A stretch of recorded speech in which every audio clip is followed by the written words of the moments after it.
First-up profit at high to luxury and men's group Trinity rises 64%. The company says sales grew at a double-digit pace on rising demand in China. And joining us to review the results is Sunny Wong, Group Managing Director at Trinity Ltd. Now, it's been pretty resilient, in terms of luxury spending. Why is that, you think? Is it driven by China, for instance? Well, for us, we have pretty high same-store sales in the first half. We grew same-store sales by 20%. This is the biggest revenue driver. But generally, it's always the market belief that luxury goods are more resilient to the economy. Why? Those people with deeper pockets continue to spend during difficult times? I would guess so, but more importantly is China. There's a rising group of people entering into the luxury consumer space, in terms of customers. So we have more customers now. And it's not just the main cities. We're talking about the second-tier, third-tier cities, and these are the ones that you're targeting as well. No, we are very national. We are in 52 cities now, so it's a completely national phenomenon. Of course, apart from across the board. Oh yeah, very much so. From the north, from Harbin to Inner Mongolia, to the west, Urumqi, all the way to the south in Shenzhen and so forth. We see consistent rising demand. So naturally, you're expecting growth to accelerate then.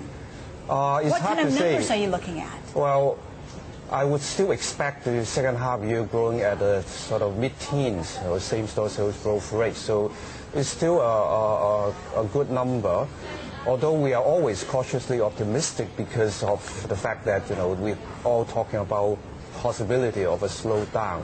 But we are still optimistic in the sense that longer term China is the market for luxury goods. So whatever we want to do, we're thinking very long term. Given your optimism, you're looking at some expansion plans perhaps? Certainly, we are looking at opening another 50 shops in the second half of this year.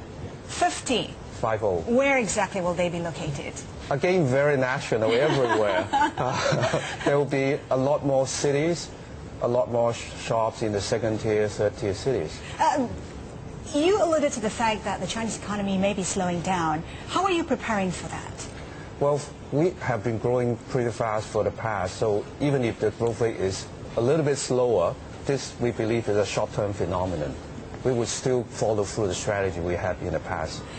Tell us more about your involvement, because this is a very interesting development with Give and Hawks. You've been given the royal warrant to make clothes for the British royalty. Exactly. How much of an impact has there been for the company? Well, it's an important aspect of it because this demonstrates the brand has very strong historical heritage that unlike newly created brands, this is a brand which the royal family have been using for 200 years.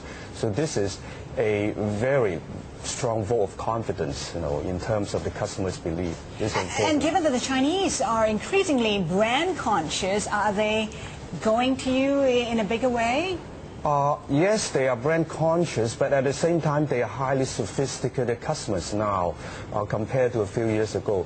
They are not looking only for brands, they look for quality in terms of product, in terms of customer service. They look for brands which genuinely have been around for a long time. Acquisitions, are you looking at any? Well, we're always looking at, but we are very cautious that we have to be sure that it's synergistic to the company. But we focus completely on the high-end menswear areas too. Tell us what assumptions you're making about the Chinese economy. Well, we believe, as I said, that our business will be growing at a mid-teens growth rate by same store. So as we add more shops, we are still looking at probably growing at a rate of 20-something% turnover. So this will be above market, I believe. But all in all, we are still seeing growth rates everywhere. Quickly, in 20 seconds, the biggest challenge your company faces in the next 12, 24 months? Well, cost. We all know that this is a highly inflationary environment, so we have to manage costs or pass on costs. Sunny Wong, thank you so much for joining us today. Thank Pleasure. You. Thank you.